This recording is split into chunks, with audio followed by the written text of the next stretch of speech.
ઉત્ક્રાંતિ મારો પ્રિય વિષય છે. મને ઘણીવાર વિચાર આવે કે ખોરાક પાણી શોધવા માટે જંગલમાં ભટકતી, પથ્થરો ઘસીને આગ પેટાવતી કે જંગલી પ્રાણીઓથી સ્વરક્ષણ કરતી આદિમાનવ પ્રજાતિમાંથી આટલા સુસંસ્કૃત મનુષ્ય અને સમાજનું નિર્માણ કેવી રીતે થયું હશે? હ્યુમન સિવિલાઇઝેશન એટલે કે માનવ સભ્યતાની શરૂઆત ક્યાંથી થઈ હશે? વન્યજીવોની વચ્ચે રહીને જંગલી જીવન વિતાવી રહેલા મનુષ્યોમાં એવો કયો વળાંક આવ્યો હશે કે આજે હું અને તમે આટલા સિવિલાઇઝ થઈને ફરીએ છીએ? એવું શું હતું જેણે આપણને સિવિલાઇઝ બનાવ્યા? એક્ઝેક્ટલી આ જ પ્રશ્ન પૂછવામાં આવેલો માનવશાસ્ત્રી માર્ગારેટ મીડને, અને માનવ સભ્યતાના ઉદ્ભવ અંગેનો એમનો જવાબ તદ્દન અનપેક્ષિત અને આશ્ચર્યજનક હતો. હસ્તકલા, ખેતી, ઓજાર કે આવાસ, આમાંથી કોઈ પણ જવાબ તેઓ આપી શક્યા હોત, પણ તેમણે જવાબ આપ્યો હીલ્ડ ફીમર, એટલે કે ફ્રેક્ચર થયા બાદ જોડાયેલું મનુષ્યના સાથળનું હાડકું, ફીમર બોન. તેમણે આ જવાબ સુંદર રીતે સમજાવ્યો છે. આદિકાળ એટલે એવો સમય કે જેમાં જો કોઈ પ્રાણીનો પગ ભાંગે તો એનું મૃત્યુ નિશ્ચિત કહેવાતું. તૂટેલા પગ સાથે કોઈ પણ પ્રાણી લાંબો સમય જીવી શકતું નહીં, કારણ કે જંગલી પ્રાણીઓથી બચવા અને ખોરાક પાણી આશ્રયની શોધમાં ભટકવા માટે એ પ્રાણી દોડી શકતું નહીં. આ જ વાત આદિમાનવને પણ લાગુ પડતી. એ સમય જ એવો હતો કે જ્યાં સ્થાયી થવું કોઈને પરવડે તેમ નહોતું. પોતાનું અસ્તિત્વ ટકાવી રાખવા માટે દરેક પ્રાણી કે મનુષ્યને સતત ભાગતા રહેવું પડતું. જે દોડી ન શકતું એ સરળતાથી અન્ય કોઈ પ્રાણીનો શિકાર બની જતું. એવામાં એક મનુષ્યના તૂટેલા ફીમરનું, સાથળના હાડકાનું આપમેળે જોડાઈ જવું માનવ સભ્યતાની શરૂઆત બતાવે છે, કારણ કે ફીમરનું ફ્રેક્ચર થયા પછી એ સંધાઈ જાય એટલો સમય આરામ કરવાનું કે જીવતા રહેવાનું આદિમાનવ માટે શક્ય જ નહોતું. માનવ શરીરનું એ સંધાયેલું હાડકું સંકેત આપે છે કે નક્કી એ સમયે કોઈ બીજા મનુષ્યએ તેની કાળજી લીધી હોવી જોઈએ.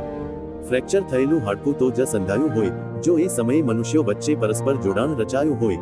કનેક્શન અને કાળજી, બસ ત્યાંથી માનવ સભ્યતાની શરૂઆત થઈ હોવી જોઈએ. માનવશાસ્ત્રીને મળેલું એ સંધાયેલું હાડકું મનુષ્યો વચ્ચે સ્થપાયેલી મૈત્રી, નિસ્બત અને કાળજીની સૌથી પહેલી નિશાની હતી. આ કંઈ બહુ જૂની વાત નથી, ફક્ત 12,000 વર્ષ પહેલાની વાત છે. ઇતિહાસકાર યુવલ હરારીના મત પ્રમાણે માનવ સભ્યતા અને મનુષ્ય પ્રજાતિની સર્વોપરિતા પાછળના 3 મુખ્ય કારણો રહેલા છે: કનેક્શન, કોઓપરેશન અને કોમ્યુનિકેશન. કોમ્યુનિકેશન અને કનેક્શનમાં બહુ મોટો તફાવત છે. કોમ્યુનિકેશન એટલે માહિતીનું આદાન પ્રદાન, જ્યારે કનેક્શન એટલે માનવતાનું. ગુફામાંથી શરૂ કરીને ભલે આપણે અવકાશ સુધીની યાત્રા ખેડી હોય, એક સૌથી મહત્વનો ગુણ જે આપણને સંસ્કૃત બનાવે છે એ લગાવ છે, કાળજી છે, કરુણા છે. ઉદ્યોગ કે ટેકનોલોજીના ક્ષેત્રમાં હરણફાળ ભરવાથી આપણે સિવિલાઇઝ નથી કહેવાતા. આપણે સભ્ય સમાજના સંસ્કૃત નાગરિક બનીએ છીએ આપણા મૂળભૂત માનવ મૂલ્યોથી. માનવ સભ્યતાનું નિર્માણ નક્કી ડોમિનો ઇફેક્ટથી થયેલું હોવું જોઈએ. ડોમિનો ઇફેક્ટ એટલે કે જ્યાં એક પગલું બીજા અસંખ્ય પગલાંની શૃંખલા સર્જે.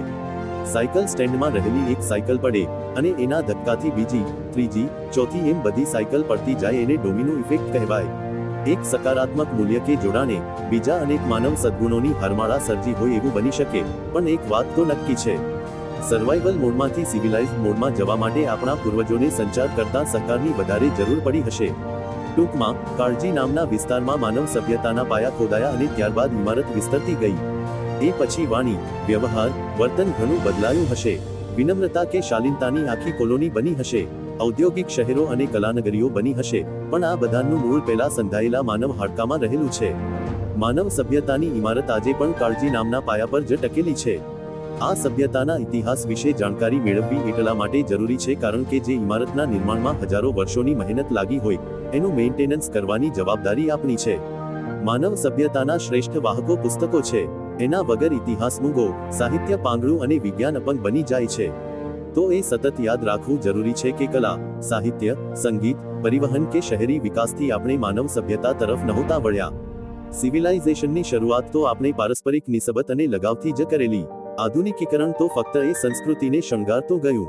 એ સંસ્કૃતિનું મૂળ શરીર તો આજે પણ એકબીજાની કાળજી અને કનેક્શનમાં જ વસેલું છે. જો એ જ નહીં રહે તો શણગાર શું કામનો?